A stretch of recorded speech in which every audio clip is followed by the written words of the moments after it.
How could the government be contemplating signing an agreement with the United States which will impact immigration, will impact refugees, will impact intelligence, it will impact security, it will impact trade. In fact, it will impact all of our relationship with the United States. Why would you contemplate doing that without, first of all, discussing it with the House of Commons right here in Canada?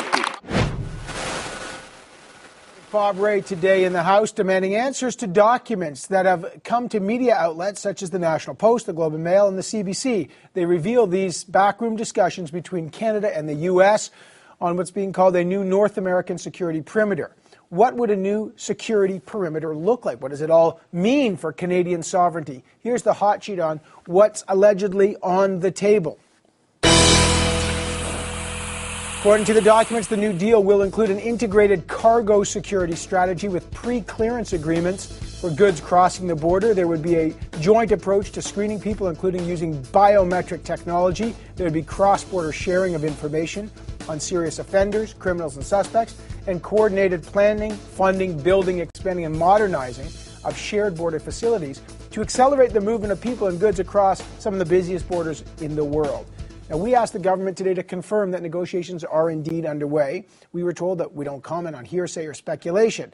Nonetheless, the documents CBC and the National Post and the Globe have obtained raise some real questions. Would Canada have to give up some sovereignty if it signed on to a deal like this? Should this be debated in the House of Commons, as the opposition is calling for? Let's find out. These are good initiatives that should certainly be continued and built upon. But you're saying you haven't seen these documents that the media now has made public, a lot of them. Mark Holland, what's your view on the response, what needs to be done here and what you're seeing so far? Well, first of all, anytime this government does something behind a closed door, you have to be concerned. They're certainly not doing it out of the public interest. And when you take a look at the fact that they're actually looking to roll this out in January, that we only just found out about this because of leaks to the media, and that they weren't going to include Parliament in something as major as an integrated sort of North American security perimeter, weren't even going to engage Parliament, let alone Canadians, in the discussion when they're in a minority government, is absolutely wrong and condemnable. I think that what we need to make sure, whether or not it's on issues of sovereignty, as you mentioned off the top, to make sure that we're going to have authority over our own immigration policy, refugee policy, when it comes to intelligence, how we share information. I mean, there's real concerns about privacy, and this government is obviously having very detailed discussions to the point where they're ready to announce something in January about how Canada will share information with the United States when we don't even have oversight over our existing agencies. Let's not forget, not only did they ignore Justice Major, but Justice O'Connor, Justice Iacobucci, Mr. Brown in the RCMP pension scandal, all of whom said that we desperately needed oversight of our intelligence agencies. Now they're talking about opening up information to the Americans with no Canadian oversight and with no parameters given to Parliament or the public about what that might entail. So rightfully, we've got a lot of concerns, and I think so do Canadians. Report suspicious activity to your local police or sheriff. If you need help, ask a Walmart manager for assistance. I think what may be driving this is we have Hillary Clinton in town just north of here on Monday, meeting with Lawrence Cannon. I'm told that this is not on the agenda, but there might be some sort of announcement that comes afterwards. So let me say it clearly. The United States can, must, and will lead in this new century.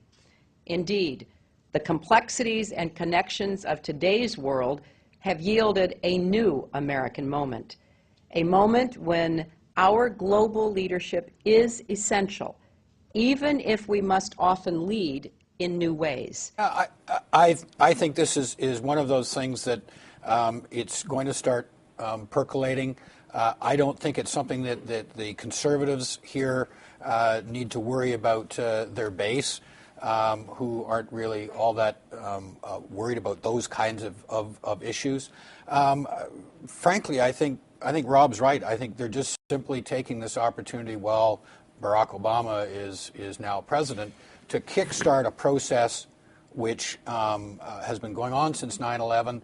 The last one, which was the security and Prosperity That's right. Partnership was launched in 2005, so that was a Paul Martin Liberal initiative. It's And the going to Smart be Borders it's, initiative There's with Smart John Borders. Mann- It's going to John be pretty Mann and hard too. for the Liberals to go ballistic over something that they've been trying to do, But that they if this tried is- to do the whole time they were there. But is The international order we seek is one that can resolve the challenges of our times. We're going to interview you. Okay. We're going On what ground? Like, to. what's... We don't need any grounds. Well, that's ridiculous. Okay. That's the United States. I'm sorry. I don't know what to tell you. You don't need any grounds for your actions. Absolutely not. Well, that's ridiculous. Are we causing any bodily harm to you? No. No. Am I causing any bodily harm to you? No. Okay. When the officer tells you to do something, you do it. And there's no reason required. Absolutely not. Well, okay. Okay. Okay. back now with results of our question of the day, and we got a lot of responses. Earlier we asked you this: do you think a common North American border security strategy with the U.S. would mean a loss of sovereignty? Pretty overwhelming.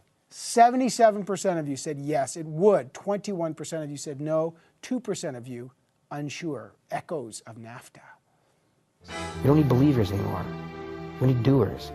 And the doers right now are the average citizens standing up, organizing, and coming together under a common good to go save themselves. Because Canada is in peril. And we're not alone.